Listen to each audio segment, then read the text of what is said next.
not an either or. It's not a shut down or be open. We are working to answer your questions when it comes to the state's handling of the COVID-19 pandemic. More schools announcing they are sending students back into the classroom. One college even saw room for improvement, which prompted their decision. Armed and dangerous, what police say you should do and not do if you see this wanted man.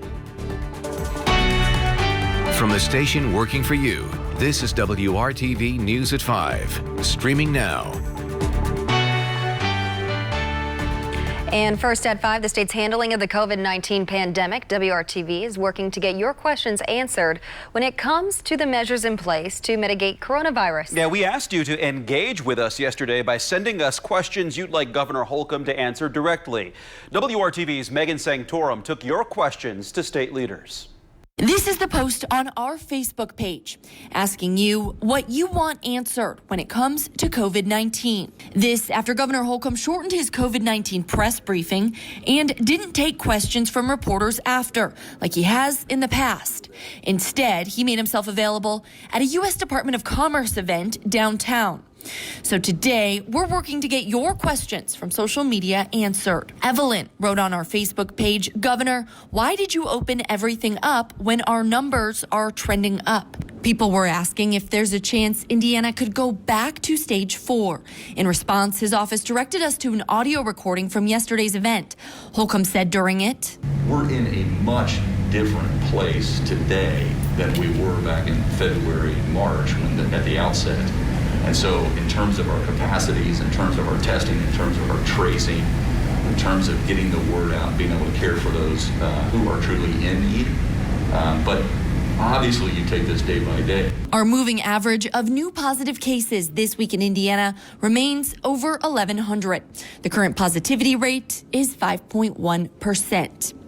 Kelsey asked, do you think schools will be shut down again? And others asked if there would be statewide mandates. His office responded by saying local governments will still be able to make the best decisions for their community and impose more restrictive guidelines than the state has. When we asked if there was a plan in place in case numbers and hospitalizations continue to rise, and when we asked for clarification on what hunkered down meant, we were directed to the Indiana State Department of Health. Working for you, Megan Sanctorum, WRTV. Well, the State Department of Health responded to those questions by saying, in part, that Hoosiers need to continue to wear masks and practice social distancing. They also need to stay home if they're sick and consider their own health risk factors. We sent a few follow-up questions to the governor's office as well, including, could the mask mandate be extended? Could the state potentially go back in stages by adding additional closures and restrictions? Will schools' decisions to continue to be made at the local level? A spokeswoman responded by saying the governor will continue to monitor data and listen to the guidance of medical experts. If you have a question you'd like to ask the governor or state health officials, email us at workingforyou@wrtv.com. The state health department reports 16 more coronavirus deaths. 3,515 Hoosiers have now died, and more than 129,000 Hoosiers have tested positive for the virus altogether. More than 2.2 million tests have been administered in Indiana. After months of mask wearing, business closures, and working from home, the pandemic numbers in the U.S. continue to move in the wrong direction. 28 states are seeing a rise in coronavirus cases, and 35 states report an increase in hospitalizations. Dr. Anthony Fauci is now predicting the death toll, which has already surpassed 212,000 in the U.S., could nearly double without additional precautions.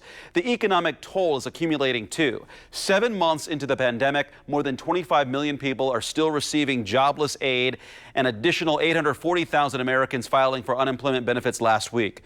That includes more than 30,000 furloughed airline workers. It's been rough. It feels like a roller coaster, and I'm just ready for it to be over. House Speaker Nancy Pelosi today said there will be no aid for airlines without a bigger stimulus bill. And yet President Trump canceled further stimulus negotiations with Pelosi and is still downplaying the effects of COVID-19, calling his illness a, quote, blessing in a new video produced by the White House. A Central Indiana high school is moving forward with plans to put students back in the classroom. Students at Greenfield Central High School have been on a hybrid schedule since mid-August, but starting next month, they will be back in the classroom 4 days a week, with each Wednesday spent at home doing virtual learning. The school's principal says that while the hybrid plan has improved health and safety, students' academics and emotional health have not fared as well.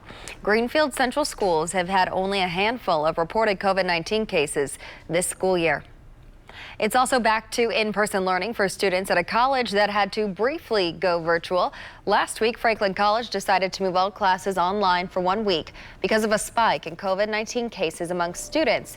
But this week, administrators at the college in Johnson County say the situation has improved. Students will return to their regular classes starting next Monday. Franklin College is planning to hold its graduation for the class of 2020 this coming Sunday. The traditional event, usually held indoors, is set to be done outside to help promote social distancing. Right now, Greenfield police are searching for a man considered to be armed and dangerous. Several law enforcement agencies are assisting in the search for 37-year-old Michael Riddle. He was last seen wearing a blue t-shirt and black sweatpants. He is wanted for 3 felony drug and weapons-related charges. Authorities called off the search just after 2 o'clock this afternoon. They say if you see Michael Riddle, don't approach him. Call 911 right away.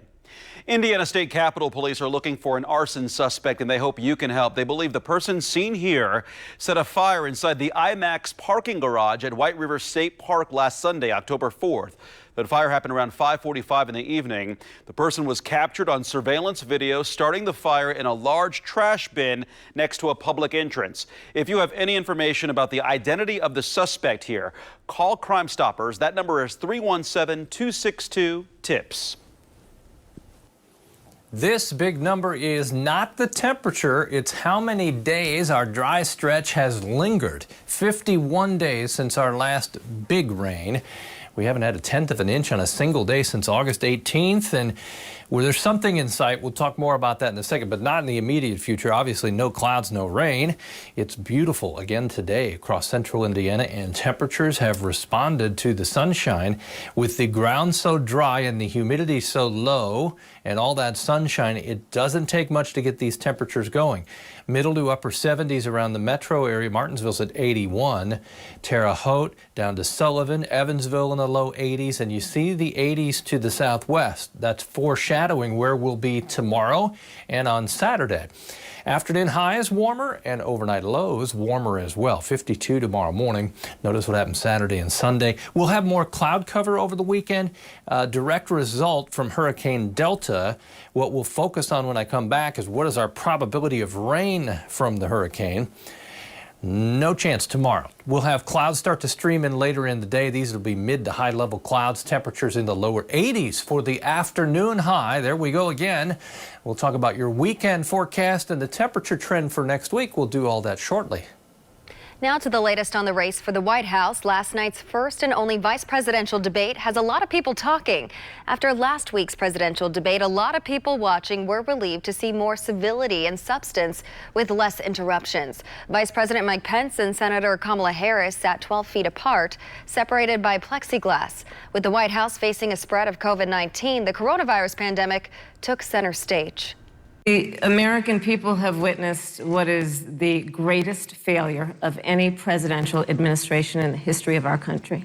President Donald Trump did what no other American president had ever done, and that was he suspended all travel from China.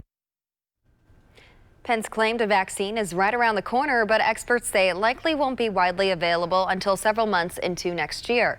Both candidates dodged some key questions. As for next week's presidential debate, the Commission for Presidential Debates announcing a new virtual format with President Trump and former Vice President Joe Biden participating remotely with a town hall audience and moderator at the venue. However, Trump said today he would rather not do a virtual debate, but rather push an in-person debate to a week back. Biden's campaign says he was ready for a virtual debate, but because the president backed out, Biden will now find a place to take questions from voters instead, while Trump is planning to hold a campaign rally. The Biden campaign turned a buzzy moment during the debate into a fundraising opportunity. It started selling fly swatters. This after a fly landed on Vice President Mike Pence's head during the debate with Kamala Harris. It hung out there for about 2 minutes, but it probably felt like an eternity for many viewers. The Biden campaign seized the moment and began selling Truth Over Flies fly swatters for $10 on its website. It said it, quote, swats away flies and lies. It was listed as sold out as of this morning. Let WRTV be your central source for all you need to know before November 3rd. Go to our Vote in 2020 digital section. You'll find everything you need to know there, including who's on your ballot, where you can vote and when, how early voting works and when that starts, what mailing in your vote looks like, and any other questions you might have this election season. Keep a tab open at WRTV.com/vote in 2020. New claims for unemployment benefits are up yet again in Indiana. The Department of Labor says more than 11,000 Hoosiers filed for regular unemployment benefits for the first time last week. Applications for special pandemic unemployment assistance was also up. More than 36,000 Hoosiers applied for some type of unemployment last week. That's an increase of more than 5,000 from the previous week. Still ahead on WRTV, more than a dozen people were scheming for months to kidnap a governor and violently overthrow the government. How authorities cracked this disturbing conspiracy. Plus, why the White House might see red after they see this magazine cover and read the comments inside. Kevin? It's the green and yellow on the map that may grab your attention. That's rain for the weekend, but will it reach central Indiana? All important questions. We'll have some answers coming up.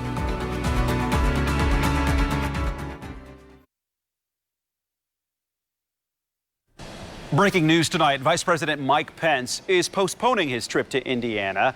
The VP and Karen Pence were set to cast their ballots early here on Friday.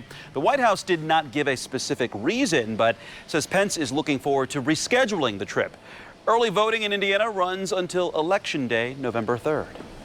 A chilling plot exposed in Michigan. More than a dozen people have been arrested and charged in what prosecutors say was a plot to kidnap the governor and overthrow the government. Let's get the latest now from ABC's Rena Roy.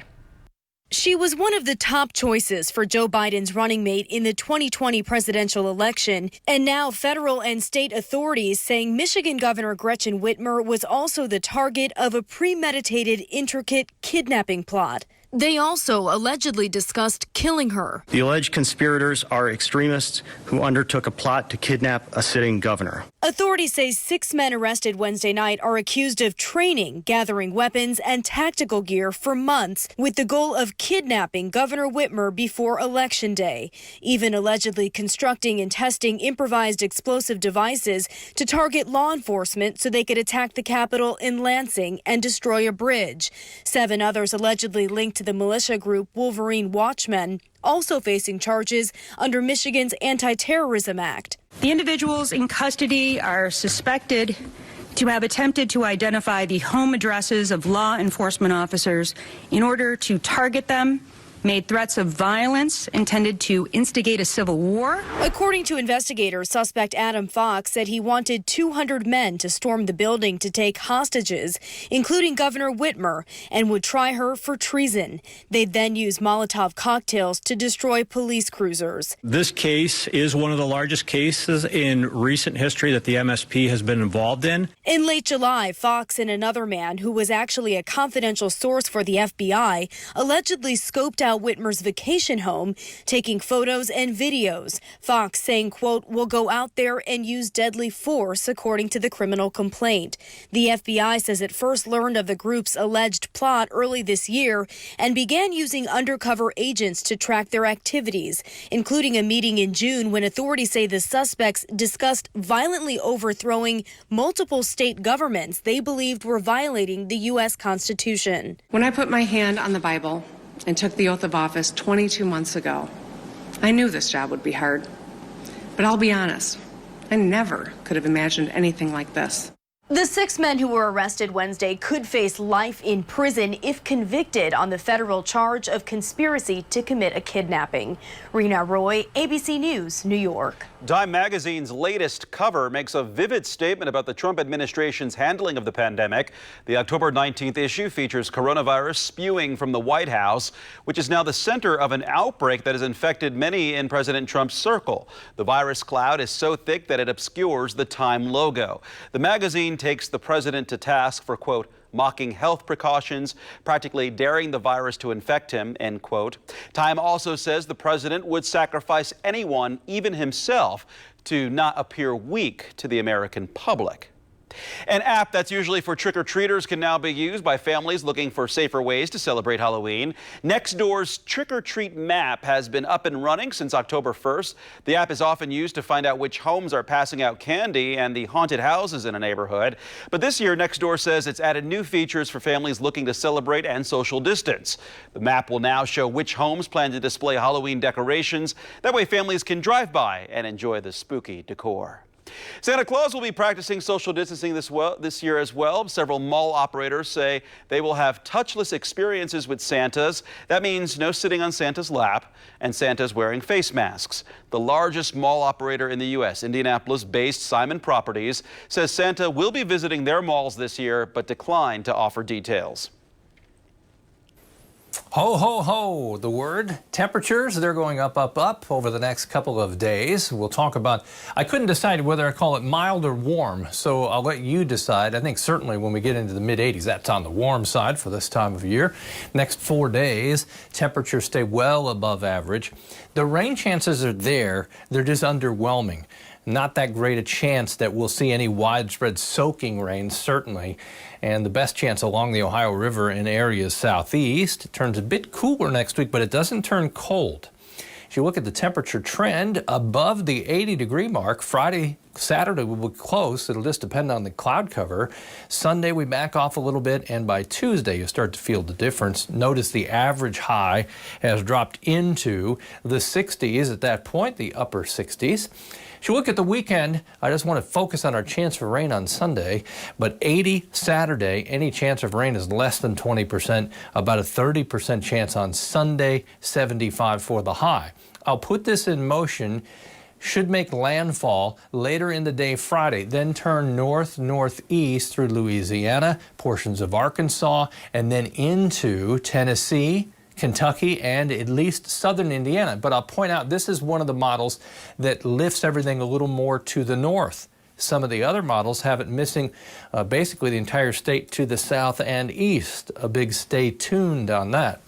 84 in Sullivan right now, 83 in Terre Haute and Bloomington. That is what will be across all of central Indiana tomorrow.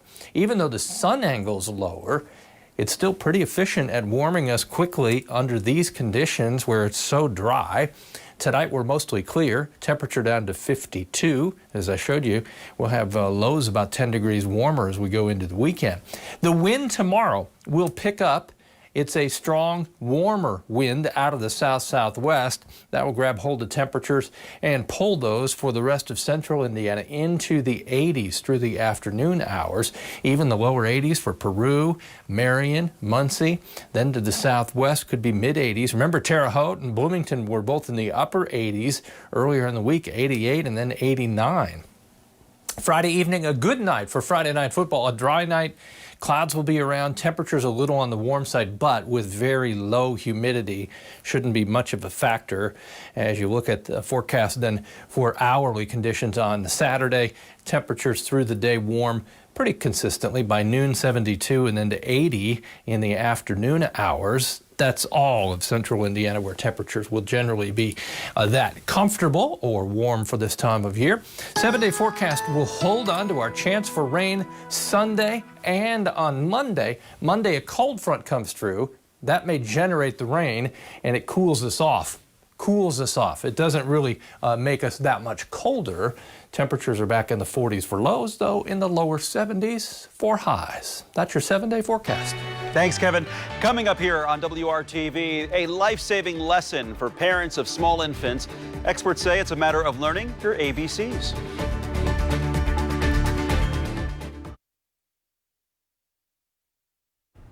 October is Safe Sleep Awareness Month, and here's something you should be aware of. Every year in the U.S., there are around 3,500 sleep-related deaths of infants. Causes include sudden death syndrome, accidental suffocation, and strangulation in bed. But it doesn't have to happen. Experts say safe sleep can be as easy as ABC. A is for alone. Put the baby on their own sleeping surface. B is for back. Make sure you don't place your child on his or her side or stomach. We know that back sleeping has significantly decreased the risk of SIDS, but a baby also needs to be flat on their back, so no incline.